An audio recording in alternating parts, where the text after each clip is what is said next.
Hello friends, आज मैं accounting के अंदर आपको लेजर पार्ट 4 के अंदर बताऊंगी कंपाउंड एंट्री की लेजर के अंदर पोस्टिंग कैसे करते हैं। प्रीवियस वीडियोस के अंदर मैं आपको बता चुकी हूँ लेजर का मतलब क्या होता है, लेजर के अंदर अकाउंट हम कैसे खोलते हैं, पोस्टिंग कैसे करते हैं, बैलेंसिंग कैसे करते हैं, ओपनिंग एंट्री की पोस्टिंग कैसे करते हैं। आज हमारा जो लास्ट पार्ट है कंपाउंड एंट्री की पोस्टिंग हम कैसे करते हैं। कंपाउंड एंट्री का मतलब होता है जहाँ पे या तो डेबिट कॉमन होता है या क्रेडिट कॉमन होता है, और वो ट्रांजैक्शन जो है एक ही दिन में होनी चाहिए, जैसे rent paid, interest paid, commission paid. अगर ये तीनों एक ही दिन में होते हैं तो इसकी हम कंपाउंड एंट्री कर सकते हैं। नेचुरली यहाँ पे rent, interest and commission debit हो जाएंगे, टू कैश क्रेडिट हो जाएगा, क्योंकि यहाँ पे कैश कॉमन है। अब यही मैं आपको एक प्रॉब्लम लेके चलते हैं। यहाँ पे देखो फर्स्ट प्रॉब्लम है goods purchase for 10,000 and discount given 1,000। यहाँ पे इसका जो जर्नल है परचेज अकाउंट डेबिटेड, क्योंकि परचेज जो है रियल अकाउंट है, goods they are coming in the business, to cash account 9,000, to discount account 1,000। अगर हमने एग्जामिनेशन में सॉल्व करना है तो इसको आपने प्रॉपर फॉर्मेट के अंदर डालना है, नरेशन भी लिखनी है। Being goods purchased for 10,000 and discount availed 1,000। अब देखो यहाँ पे हमने 3 खाते खोलने हैं, परचेज का भी खोलना है, कैश का भी खोलना है, डिस्काउंट रिसीव्ड का भी खोलना है। परचेज का हम पहले खाता खोलते हैं। यहाँ पे देखो मैंने एक हाइपोथेटिकली डेट दे दी है, 1 जनवरी से मैंने स्टार्ट किया है, 1 जनवरी डाल दी है। परचेज अकाउंट डेबिट हो रहा है और नीचे है to cash account, to discount account. अब देखो ये नेचुरली टू डिस्काउंट अकाउंट 1,000। उसी तरह देखो हमने कैश अकाउंट है, कैश अकाउंट के अंदर क्या है कि कैश क्रेडिट हो रहा है 9,000 के साथ, और परचेज़ के अंदर हमने बाय परचेज अकाउंट 9,000 डाल दिया। उसी तरह हमने डिस्काउंट रिसीव्ड अकाउंट खोला है। या आपने हमेशा याद रखना है कि जब भी इनकम हम रिसीव करते हैं, नेचुरली जैसे रेंट पे करते हैं तो खर्चा है, रेंट रिसीव करते हैं तो इनकम है, तो रेंट पेड का हमने अलग से खाता खोलना है, रेंट रिसीव का हमने अलग से खाता खोलना है।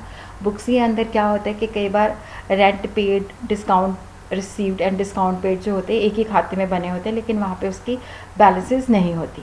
तो लेकिन आपने हमेशा इनकम का अलग से अकाउंट बनाना है और एक्सपेंस का आपने अलग से अकाउंट बनाना है। यहाँ पे देखो बाय परचेज अकाउंट 1,000। उसी तरह हम सेकेंड प्रॉब्लम देखते हैं। सेकेंड प्रॉब्लम के अंदर है received interest 1,500, rent 500 and commission 1,000।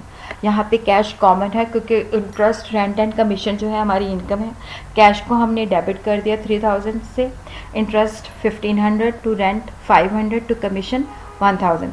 यहाँ पे हमने 4 खाते खोलने हैं, कैश का खोलना है, इंटरेस्ट का खोलना है, रेंट का खोलना है, कमीशन का खोलना है। कैश का हमारे पास ऑलरेडी खुला हुआ है, तो पहले हम कैश के अकाउंट में देखेंगे कैसे पोस्टिंग की है। यहाँ पे भी मैंने हाइपोथेटिकली डेट डाल दी है। तीनों ट्रांजैक्शन एक ही दिन दिखाई हैं, 5 जनवरी को दिखाई हैं। To interest account 1,500, to rent account 500, to commission account 1,000। उसी तरह देखो हमने डिस्काउंट रिसीव्ड का नहीं, हमने इंटरेस्ट रिसीव्ड का यहाँ पे लिखना है, इंटरेस्ट रिसीव्ड अकाउंट। यहाँ पे हमने इंटरेस्ट रिसीव्ड का जो है अकाउंट बना लेना है। वहाँ पे नेचुरली इंटरेस्ट क्रेडिट हो रहा है और उसको क्रेडिट कौन कर रहा है, cash account, by cash account 1,500। उसी तरह हमने रेंट का देखो, rent received by cash account 500। उसी तरह ही देखो आपने कमीशन है, कमीशन का भी जो है बाय कैश अकाउंट 1,000। आपने ये हमेशा याद रखना है कि जितनी भी हमारी इनकम है, जैसे कमीशन रिसीव का अलग बनेगा, कमीशन पेड का अलग बनेगा, रेंट रिसीव का अलग बनेगा, रेंट पेड का अलग बनेगा। ये आपने हमेशा बात याद रखनी है। उसी तरह देखो अब हम अगली प्रॉब्लम के अंदर जाते हैं। Goods sold for 9,000 and discount given 500। यहाँ पे देखो हमने चीज़ें जो थी उसकी वर्थ थी 9,000 की, उसको हमने सेल किया है और पार्टी को हमने 500 जो है डिस्काउंट दिया है। ये कैश की ट्रांजैक्शन है। यहाँ पे कैश अकाउंट डेबिटेड, डिस्काउंट जो है हमारे लिए लॉस है, हमारे लिए एक्सपेंस है, क्योंकि हमने 500 रुपये उसको डिस्काउंट दे दिया, डिस्काउंट को हमने डेबिट किया। टू सेल्स अकाउंट क्रेडिट किया 9,000 से। यहाँ पे देखो 3 खाते खुलेंगे, कैश का खुलेगा, डिस्काउंट का खुलेगा, सेल्स का खुलेगा। कैश का ऑलरेडी हमारे पास है, तो यहाँ पे देखो कैश के अंदर टू सेल्स 8,500, क्योंकि हमारे पास कैश जो है वो 8500 से ही आता है। और उसी तरह हमने देखो एक डिस्काउंट पेड का खोलना है और एक हमने सेल्स का खोलना है। यहाँ पे मैंने डिस्काउंट पेड का खोल लिया, discount account debited to sales account, यहाँ पे देखो मैंने 500 डाल दिए। उसी तरह ही देखो सेल्स का है, सेल जो है क्रेडिट हो रही है और सेल को जो क्रेडिट है वो कैश कर रहा है, डिस्काउंट कर रहा है, तो वो मैंने 6 जनवरी को एंट्री डाली है। तो यहाँ पे देखो बाय कैश और बाय डिस्काउंट अकाउंट आ जाएगा, क्योंकि सेल यहाँ पे क्रेडिट हो रही है, इसको डेबिट कौन कर रहा है, by cash account, bye discount account. अब मैं आपको बताती हूँ कि हमने बैलेंसिंग कैसे करनी है। सबसे पहले हम चलते हैं परचेज़ अकाउंट के अंदर।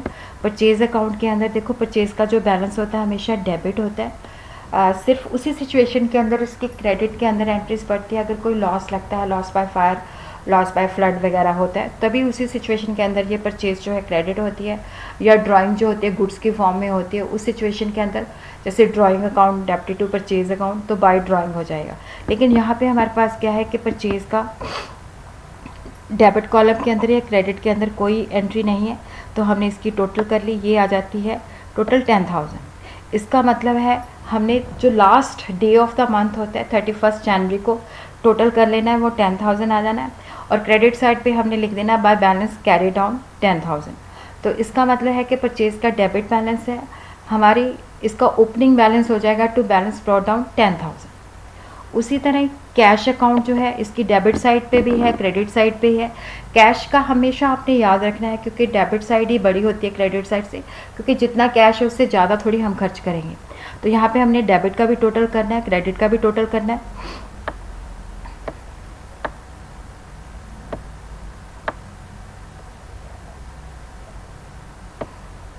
ये देखो ये टोटल हमारे पास आ जाता है 11,500। उसके अंदर से परचेज़ है 9,000 की, तो इसका मतलब है डेबिट साइड जो है क्रेडिट साइड से बड़ी है। हमने 11,500 के अंदर से 9,000 माइनस कर देना है, 2,500 है। इसका मतलब है कि 2,500 हमारे पास कैश बच गया। हमने 31 जनवरी के अंदर ये डाल देना बाय बैलेंस कैरी डाउन 2,500, दोनों का टोटल एक जैसा कर देना है। फिर उसके बाद हमने 1 फेब को दिखाना है कि हमारे पास 2,500 का टू बैलेंस ब्रॉट फॉरवर्ड 2,500 का कैश पड़ा है। उसी तरह ही देखो डिस्काउंट रिसीव्ड है, क्योंकि नेचुरली जो इनकम्स होती है, जैसे इसकी क्रेडिट साइड है तो इसकी डेबिट साइड पे कोई एंट्री नहीं होगी, तो यहाँ पे हमने 31 जनवरी को लिख देना टू बैलेंस कैरी डाउन 1,000। हमने जो पूरे मंथ के अंदर डिस्काउंट रिसीव किया है बाय बैलेंस ब्रॉट फॉरवर्ड 1,000। उसी तरह interest account, interest received account है, वो भी नेचुरली इसकी डेबिट साइड पे कोई एंट्री नहीं होगी अगर ये इंटरेस्ट रिसीव्ड है। इसकी क्रेडिट साइड पे टोटल है 1,500, तो हमारा इस पर्टिकुलर मंथ के अंदर जो इंटरेस्ट रिसीव किया है हमने 1,500 का किया है।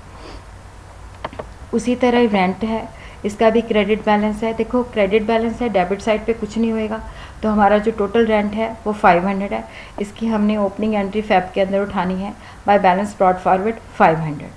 उसी तरह ही देखो कमीशन है, कमीशन का भी क्रेडिट बैलेंस है 1,000 है, क्योंकि क्रेडिट साइड पे ही एंट्री है। उसी तरह ही देखो हमने नेक्स्ट डिस्काउंट पेड है।